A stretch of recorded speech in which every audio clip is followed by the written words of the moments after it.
ये है ABPL digital network और आप देख रहे हैं ABPL न्यूज। नमस्कार, आपके साथ मैं यूबी चौधरी। आप देख रहे हैं ABPL न्यूज। विधानसभा चुनाव के नजदीक आते ही राजनीतिक पार्टियों की आरोप प्रत्यारोप की राजनीति शुरू हो चुकी है, जिससे राजनीति सुलगती नजर आ रही है। ऐसा ही एक बयान भाजपा SC मोर्चा के राष्ट्रीय कार्यकारिणी विशेष सदस्य भगवत प्रसाद मकवाना ने बाजपुर में दिया, जहां उन्होंने BSP सुप्रीमो मायावती को दलित की बेटी नहीं बल्कि दौलत की बेटी होने का विवादित बयान दे डाला। आइए डालते हैं एक नजर। आपको बता दें कि देश के 5 राज्यों में 2022 विधानसभा चुनाव सर पर है। ऐसे में सभी राजनीतिक पार्टियों ने अपनी अपनी जीत हासिल कराने के लिए कमर कस ली है, जिसको लेकर बीजेपी पार्टी पूरी तरह से चुनावी मोड में आ गई है।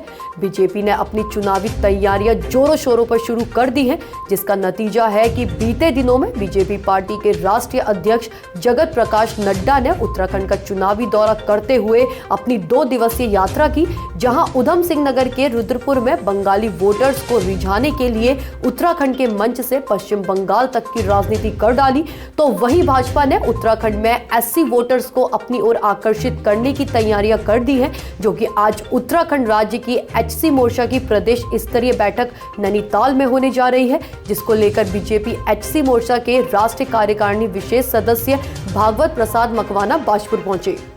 जनता की सेवा में तत्पर है, खड़ा है, और चाहे कोरोना के समय, महामारी के समय एक एक कार्यकर्ता ने पूरी मेहनत ईमानदारी के साथ कार्य किया, और जनता का भी असीम स्नेह हमारे साथ है। 5 सीटें लोकसभा की जीते, तमाम निकाय के चुनाव जीते, 57 सीट विधानसभा पिछले चुनावों में भी। तो आने वाले चुनाव में भी निश्चित तौर पर भारतीय जनता पार्टी अपने काम के आधार पर वोट मांगेगी।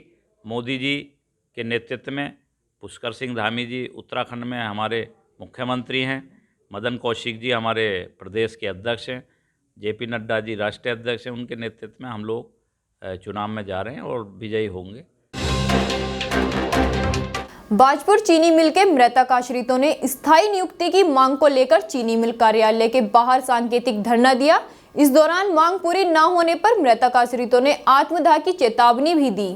चीनी मिल के मृतक आश्रितों द्वारा लंबे समय से प्रदेश सरकार और गन्ना मंत्री से नियुक्ति की मांग की जा रही है, जहां मृतक आश्रितों को लगातार जल्द नियुक्ति मिलने का आश्वासन मिल रहा है, तो वहीं सरकार द्वारा चीनी मिल में मृतक आश्रितों को स्थायी नियुक्ति नहीं दिए जाने से आक्रोशित मृतक आश्रितों ने चीनी मिल कार्यालय के बाहर सांकेतिक धरना दिया। इस दौरान उन्होंने कहा कि गन्ना मंत्री और प्रशासन द्वारा लगातार मृतक आश्रितों को गुमराह किया जा रहा है।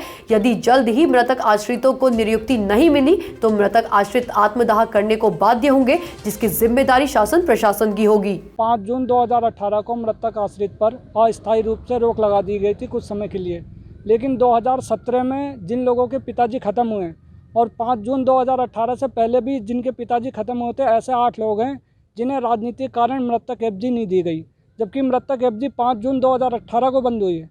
ऐसे 8 लोग हैं जिन्हें मृतक एफजी नहीं दी गई। उसके बाद मृतक एफजी राजनीतिक हस्तक्षेप के कारण बंद कर दी गई, जिसके लिए हम लगातार लंबे समय से प्रयास कर रहे हैं। गन्ना मंत्री जी ने हमें 15 अगस्त का वादा करा था। हम मृतक आश्रित परिवार से हैं सभी, और हमारे कई सालों से हम इसी नियुक्ति के लिए प्रयासरत रहे हैं, और हमारी कहीं भी किसी मंत्रिमंडल में किसी भी आला अधिकारियों से कहीं हमारी कोई सुनवाई नहीं हुई है, और हम लगभग 4 साल से इसी नियुक्ति के लिए प्रयासरत हैं। हमारी घर की स्थिति बहुत दयनीय हो चुकी है, और हम हर अपने विभागों में हर आला अधिकारियों के पास जा चुके हैं, मगर कोई भी हमारी सुनवाई नहीं करता है।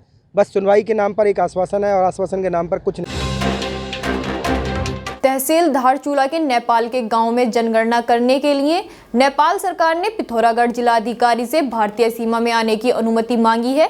वहीं जिलाधिकारी ने बताया कि इस मामले में उच्च अधिकारियों को पत्र भेज दिया गया है। जैसे ही कोई निर्देश प्राप्त होता है उसके आधार पर कार्यवाही की जाएगी। जिला प्रशासन के माध्यम से जो हमें अनुरोध पत्र प्राप्त हुआ है, उस पर विचारार्थ हमारे द्वारा शासन स्तर पर ये पत्र प्रेषित किया गया, और शासन स्तर से जो भी निर्देश हमें प्राप्त होंगे तदनुसार आवश्यक कार्रवाई की जाएगी।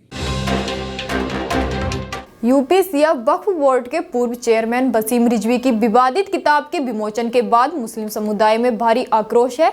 रुड़की में जमीयत उलमाए हिंद ने एसपी देहात कार्यालय पहुंचकर वसीम रिजवी और नरसिन्हानंद के खिलाफ तहरीर दी है। हरिद्वार प्रेस क्लब में यूपी शिया वक्फ बोर्ड के पूर्व चेयरमैन वसीम रिजवी की विवादित किताब के विमोचन के बाद मुस्लिम समुदाय में आक्रोश बढ़ता जा रहा है। उत्तराखंड जमीयत उलमाए हिंद में भी वसीम रिजवी के खिलाफ भारी रोष व्याप्त है। वहीं जमीयत ने एसपी देहात को तहरीर देकर कार्रवाई की मांग की है। इस मौके पर जमीयत उलमाए हिंद के प्रदेश अध्यक्ष मौलाना आरिफ ने बड़ी बेबाकी के साथ कहा कि वसीम रिजवी और नरसिन्हानंद इस देश के माहौल को खराब करना चाहते हैं, जिसमें वह कभी कामयाब नहीं होंगे। अगर ये दोनों इसी तरह से बयानबाजी और इस्लाम विरोधी काम करते रहे तो मुस्लिम समाज सड़कों पर उतरकर उनके खिलाफ आंदोलन करने के लिए मजबूर हो जाएगा।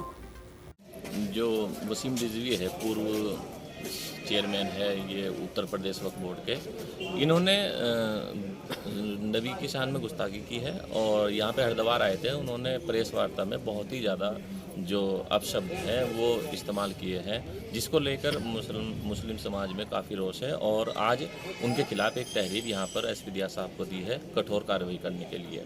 अभी जमायत उलमा हिंद और पुरजोर इसका विरोध कर रही है और यहाँ पर जो है उलमाए दीन और मौलाना साहब सभी जो हमारे पदाधिकारी है वो इकट्ठे हुए थे और अगर इनके खिलाफ कार्रवाई नहीं होती है तो आगे का जो रणनीति है वो बनाई जाएगी। और मौलाना जो हमारे सदर है महमूद मदनी साहब, उनकी रहनुमाई में पूरे देश में अगर इनके खिलाफ कार्रवाई नहीं तो बड़े जो जल्लूस हैं, जो इस तरीके के कार्रवाई है वो की जाएगी। वरिष्ठ पत्रकार उमेश शर्मा व खानपुर विधायक प्रणब सिंह का विवाद अब काफी आगे तक बढ़ने लगा है, क्योंकि उमेश शर्मा के साथ अब हरिद्वार क्षेत्र के पत्रकार भारी तादाद में उनके साथ लग चुके हैं। आज अपने एक बयान में उमेश शर्मा ने कहा कि प्रणब सिंह को चैंपियन क्यों कहते हैं, कहाँ के चैंपियन है यह वह साबित नहीं कर पाए तो उन्हें चैंपियन क्यों कहा जाए। आइए देखते हैं क्या है पूरा मामला। क्योंकि मोर्चा तो सबसे पहले आप लोगों ने खोला ना, मैंने तो सिर्फ आवाज़ उठाई थी, उसके बाद तो आप लोग आगे बढ़े, मैं आपके पीछे पीछे चल दिया। तो मेरा यही कहना है कि पत्रकारों की ताकत का एहसास कराना बहुत ज़रूरी था। हमसे आप हमारी हैसियत पूछें, आपसे आप हमें हम शारीरिक तौर पर बोधा कमज़ोर बताकर लड़ने की चुनौती दें। आप कहें शरीर में तो तू मेरे बराबर नहीं है, लड़ नहीं सकता।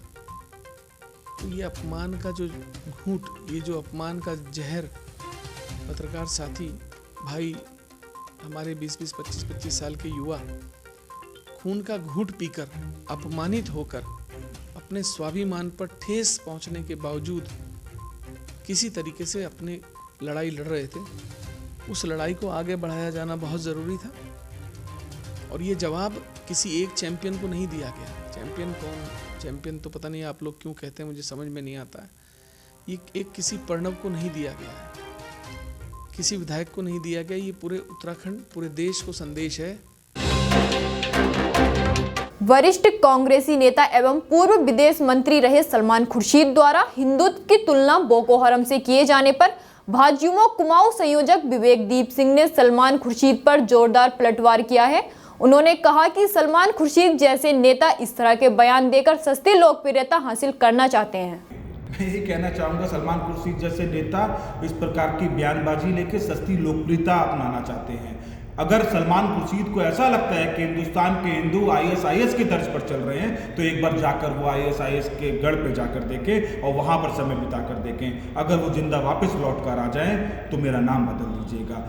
सलमान खुर्शीद जैसे नेताओं को ऐसी बयानबाजी देने के बाद हिंदुस्तान में रहने का अधिकार ही नहीं है। सलमान खुर्शीद को पाकिस्तान चले जाना चाहिए, अफगानिस्तान चले जाना चाहिए, तब जाके इन्हें पता चलेगा कि इनका परिवार भी और इनकी परछाई भी इनको छोड़ के वापस आ जाएगी हिंदुस्तान की तरफ। क्योंकि हिंदुस्तान एक शांति प्रिय देश है, था और रहेगा। लेकिन सलमान खुर्शीद जैसे नेता अगर इस प्रकार की टिप्पणी करेंगे तो हिंदू जो है वो शस्त्र और शास्त्र दोनों में निपुण हैं और सलमान खुर्शीद जैसे नेता को वो चुनौती देता है कि इस प्रकार की टिप्पणी करने पर उनके साथ इस प्रकार का व्यवहार भी हो सकता है। सरकारी मशीनरी की लचर कार्य प्रणाली की वजह से गरीबों को उनका हक नहीं मिल पा रहा है। आखिर क्यों नहीं मिल पा रहा गरीबों को उनका हक? आइए देखते हैं ABPL न्यूज संवाददाता शैलेंद्र की खास रिपोर्ट।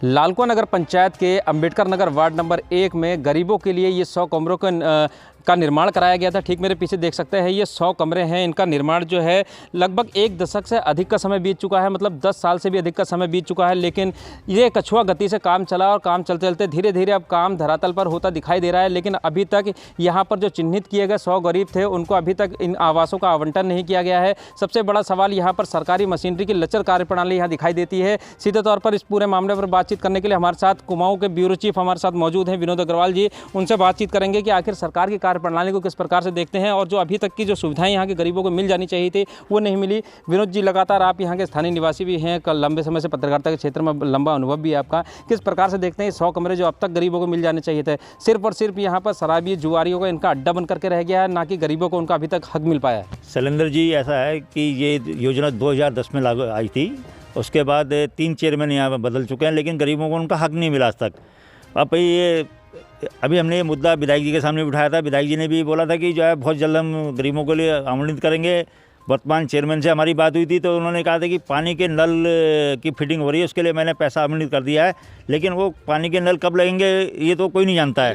विनोद जी, सबसे बड़ा सवाल ये लगता है कि यहाँ लगभग जो है पूरे 10 साल से अधिक का समय बीतने को आ रहा है। डबल इंजन की सरकार भी रही है, चेयरमैन भी आए और गए, लेकिन अभी तक 100 कमरे जिनके नाम पर आवंटन होना था उसमें ऐसी भी जानकारी मिली है कि कई लोग जो है यहाँ से स्वर्ग सिधार चुके हैं, लेकिन ऐसे में अभी तक उनको घर के आवास नहीं मिल पा रहे। क्या लगता है कि कहीं ना कहीं सरकारी मशीनरी भी और जो स्थानीय जनप्रतिनिधि उनकी लापरवाही साफ दिखाई दे रही है? देखिए शैलेंद्र जी, ऐसा ना, माननीय विधायक जी जिनको लोकप्रिय विधायक कहते हैं, उनको आगे कदम उठाना चाहिए। अब चुनाव सर पे आ रहे हैं, अब इस टाइम पहले नहीं तो अब आवंटित करते हैं गरीबों को। इधर रेलवे वाले परेशान कर रहे हैं, रेलवे में नगीना कॉलोनी टूट चुकी है, नीचे भी कल भी रेलवे वालों ने कुछ तोड़फोड़ करी है।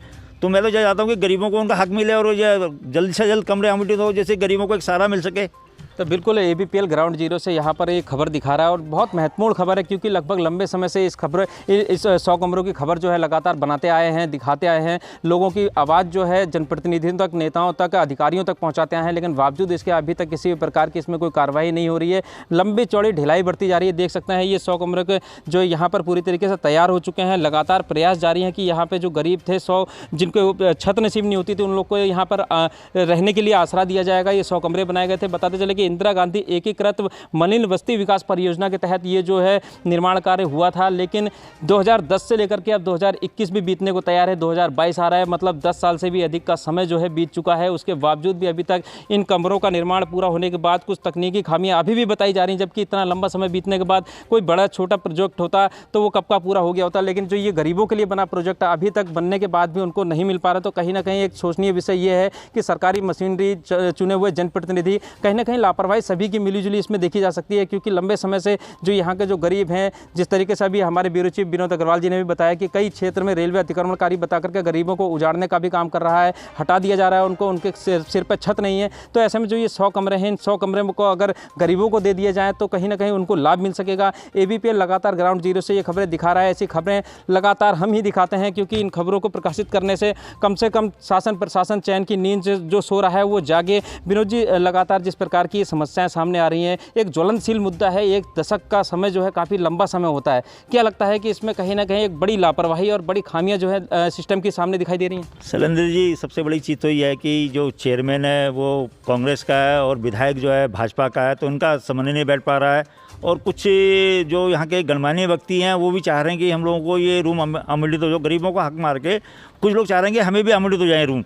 इस चक्कर में भी ये मामला फंसा हुआ है, क्योंकि चेयरमैन इससे पिछली बार जो रामबाबू मिश्रा थे उन्होंने जो आवंटित नहीं किया कि मैं विवाद में फंस जाऊँगा। वर्तमान चेयरमैन लालचंद जी हैं, वो भी सोच रहे हैं कि मैं आवंटित करूँगा। तो इसमें मैं तो चाहता हूँ कि विधायक जी को पहल करनी चाहिए, सरकार, शासन और सरकार को पहल करनी चाहिए कि वो बिल्कुल सरकार और शासन को पहल करनी चाहिए, क्योंकि लगातार जिस तरीके से ये मकान बनकर के तैयार हैं, खंडर के रूप में तब्दील होते चले जा रहे हैं। शराबियों जुआरियों का अड्डा बन चुके हैं ये पे, और ऐसे अड्डे कहीं ना कहीं एक बड़े दुष्परिणाम को भी अंजाम दे सकते हैं। बावजूद इसके अभी तक इन 100 कमरों का जो आवंटन नहीं किया जा रहा है, तो ऐसे में सबसे बड़ा सवाल यही उठता है कि सरकारी मशीनरी का सिस्टम किस हद तक गिर चुका है। ये ABPL न्यूज़ ने आज आपको दिखाया। शैलेंद्र कुमार सिंह अपने कुमाऊं ब्यूरो चीफ विनोद अग्रवाल के साथ ग्राउंड जीरो से लालकुआं।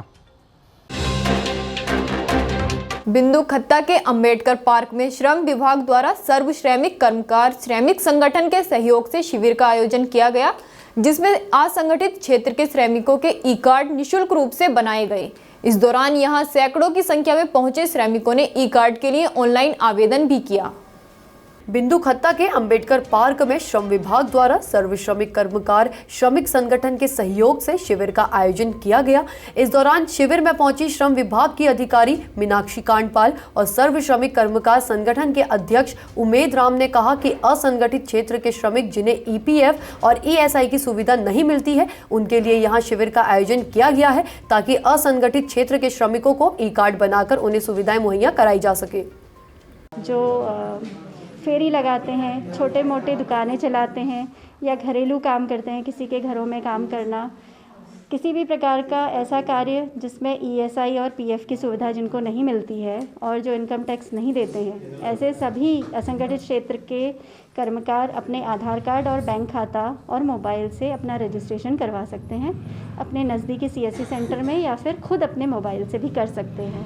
हम श्रम विभाग में गए, यहाँ पर ये चल रहा था कि सीएससी सेंटर को निःशुल्क ये ई श्रम कार्ड बनाने का जो सरकार द्वारा योजना चलाई जा रही थी, तो इसमें जो है सीएससी सेंटर वाले इसमें जो है 50 रुपया ले रहे थे एक श्रमिक का कार्ड बनाने के लिए। तो हम विभाग में गए, विभाग से जो है हमें श्रम आयुक्त द्वारा जो है वो दिया गया कि हम आप कैंप लगवाएं और उसमें निःशुल्क कार्ड बनवाएं। तो अभी खुद विभाग से जो है मैडम आ करके उन्होंने सभी को अपनी जो भी योजना के बारे में उनको अवगत कराया है और ये निःशुल्क कार्ड बनाए जा रहे हैं। और हमारा प्रयास है पूरे बिंदु खत्ता क्षेत्र में और ऑल कुमाऊं के अंदर जो है हमारा पूरा ऑल कुमाऊं का संगठन है, ऑल कुमाऊं के अंदर हम इसको निःशुल्क कार्ड बनाने का काम जारी रखेंगे। ये है एबीपीएल डिजिटल नेटवर्क और आप देख रहे हैं एबीपीएल न्यूज।